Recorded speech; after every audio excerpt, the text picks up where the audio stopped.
read out the objectives of the speech. Shruti is attempting her AC3 speech from the manual Speeches by Management. The objectives of the speech are: understand the concept of motivation, use the described strategies to align the audience's goals with your objectives, deliver a motivational speech and influence your audience to a specific action. The time allotted is 5 to 7 minutes. All the best for Metago speech.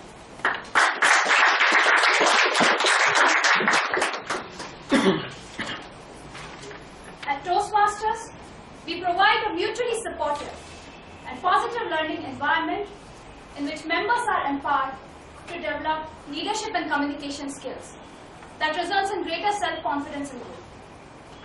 Hey, don't worry, I'm not starting the meeting again. And now I'm Sergeant at Arms for the day. The point that I'm trying to drive home is that the mission statement of Toastmasters clearly emphasizes on providing mutually supportive and positive learning environment. And on thinking hard, I found out that there's a pillar. There's a pillar, and that pillar is emotional intelligence. So in a nutshell, it's equally good to say that we aim at developing emotional intelligence to help others in fostering their communication and leadership skills. There was an article featured in Harvard Business Review. In that article, a research was done on the top CEOs of the world. And 90% of the CEOs are not top-notch CEOs because they have technical skills, they have analytical abilities, but they had a differentiating factor, and that is emotional intelligence. They knew how to use their emotions intelligently. But the good news is that there are certain components. And if you just track those components, I'm sure that even you can become highly emotionally intelligent people. The first component that comes into picture happens to be self-regulation. We all are human. We tend to feel emotions. A human is nothing without emotions. So at times we may feel angry. At times we may feel fearful.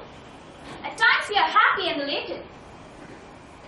But a good leader is the one who knows or who is aware of his emotions and knows how to regulate them or control them, to react in the best possible manner in the available circumstances.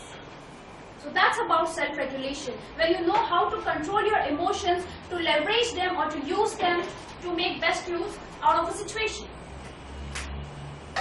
This in turn leads to self-awareness.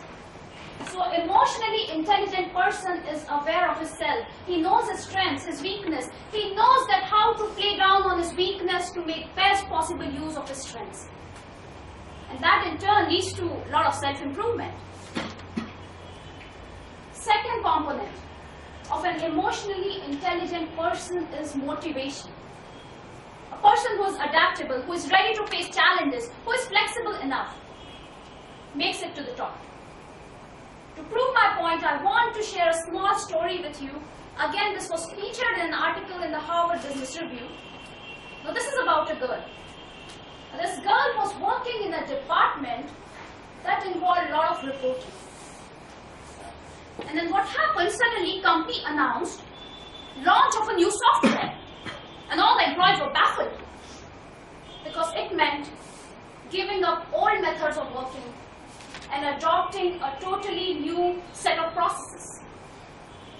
So everybody resisted the change, but this girl, she went through all the training programs and she learned nuances of that new software. And that made the major difference. Within no time, she was promoted to various levels and she started heading many divisions just because of her knowledge for this new software. So that's what motivation can do for you. It can change your life within no time. And the last trait of an emotionally intelligent person happens to be empathy. By empathy, I mean stepping into subordinate shoes and try to understand the issues from their viewpoint. So for a moment, let's imagine that you are CEO of a big firm and the firm is running into crisis. And you've called this board of directors or your employees in a meeting. Now, if you are not empathetic to the issues that your employees are facing, there's a possibility. There's a possibility that you may just shout at them, you may just vent out your anger at them, you may just pound on the table. But an empathetic leader, he would try to understand the issues from the mindset of the employees. He would try to get to the root cause of the problem.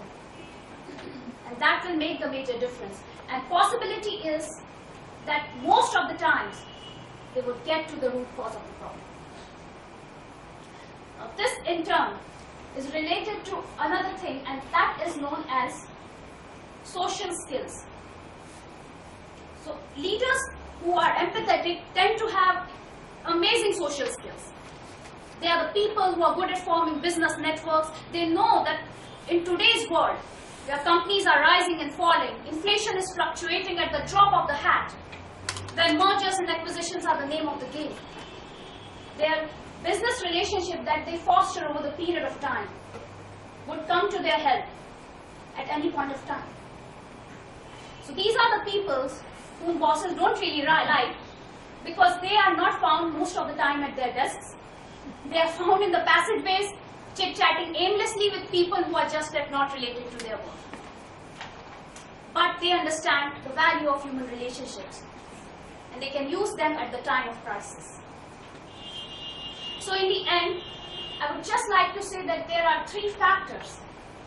These three factors happen to be self-regulation, motivation, and empathy. So if you can just work on these three factors, I'm sure no one can stop you from achieving a new high in your career or your personal or professional lives. And then in the truest sense, we would be able to live to the spirit of Toastmasters, that is to provide a mutually supportive and positive learning environment to help members develop their leadership and communication skills. Over to you, Toastmasters.